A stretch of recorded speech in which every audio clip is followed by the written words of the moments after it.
G'day, August 15th, Friday 2025, and a little update on how we're doing on the BEDE4-C.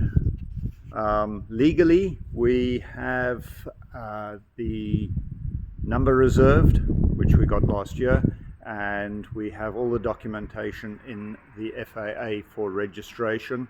If you go on the FAA site, I'm now registered as the builder, Paige is the owner, and it is an official aircraft, but we don't have the original documents, so we can't go any further with inspections from the DAR. But that's that. It's coming along. We do have a couple of DARs that are willing to inspect the plane. So here we go.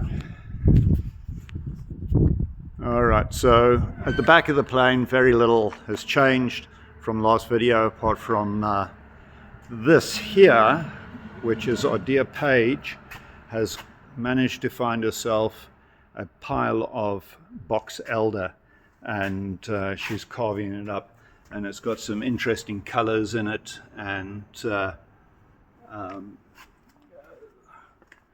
so we can expect some good art coming out of that. How we're going to get this back to St. Martin is a mystery, but anyway, we'll work it out. Anyway, back to the plane. The windows are cut in. All the windows are done. The back window, I'm just waiting for the silicon. In fact, I think it's arrived. The doors are in, and my idea of door handles are very simple, and a door mechanism there. I went over to the nearest 172 and measured up how they do their hold open windows. So now I've got opening windows both sides. The panel is in, but nothing really is done behind it. Engine controls are in and all done. The fuel selector in and all connected to the tanks, but not to the engine. What else we got back here? Very little new here, apart from the windows waiting for the caulking. And there's the passenger, and you can see how I've blatantly copied the Cessna right down to the Cessna window catch. But I tell you, it's much better than not having a opening window, and I'm quite pleased with that. The doors, I welded up. They were supposed to be steel. I didn't like that. I welded up out of aluminium or aluminum, depends where you're from. Front windows are all in. Once again, fairly modified. Windshield is now Lexane rather than plexiglass. That's done.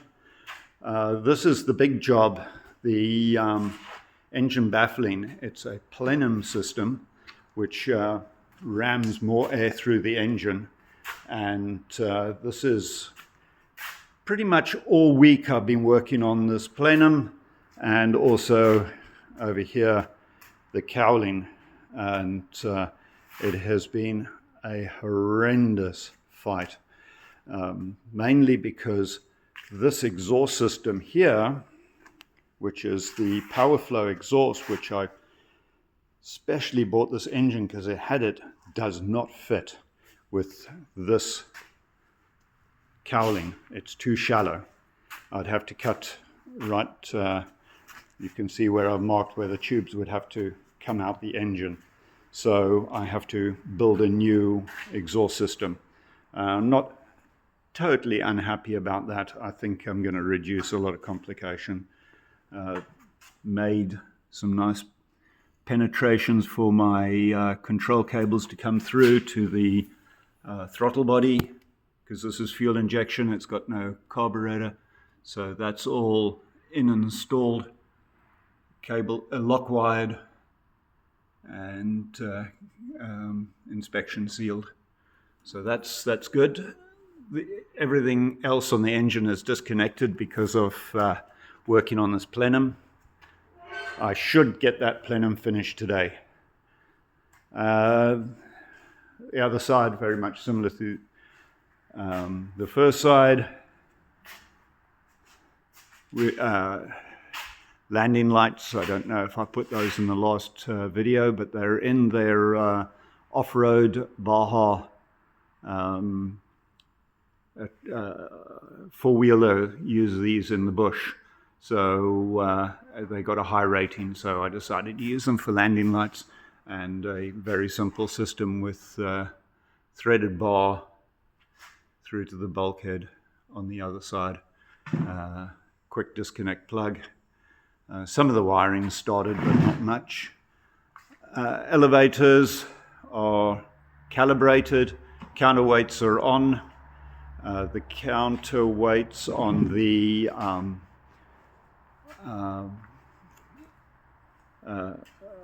elevator, stabilator, are in here. So there's lead in here, in this piece here.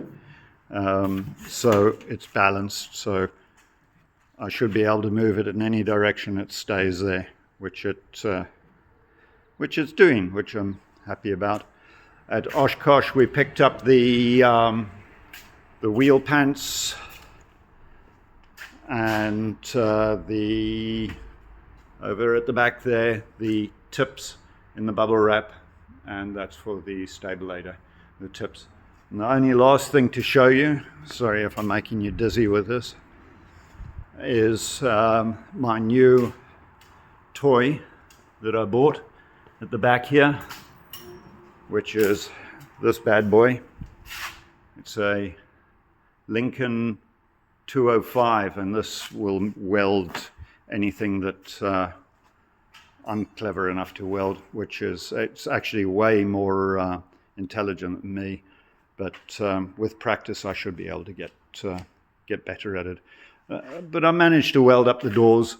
The welds are, I think if I was in a coated factory, they would laugh at me, but I don't think they're terrible. I think put it this way, the doors are not going to fall off. And there's another one there. Not bad. And weld up the door handles. So that's all I have for now. Oh, I do have something else. I don't know where it is. Paige has made the hand grips for the stick. Oh boy, I'll have to include that in the next video. But boy, are they gorgeous. They're made out of that box elder. Where did she put it? Oh, there we go. They're in the pile here. There we go.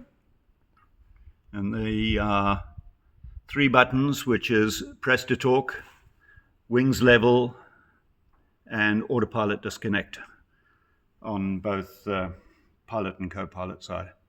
But they just are absolutely gorgeous. I had my hand drawn around about 16 times to get to this point, and we're really pleased with that. Okay, next time.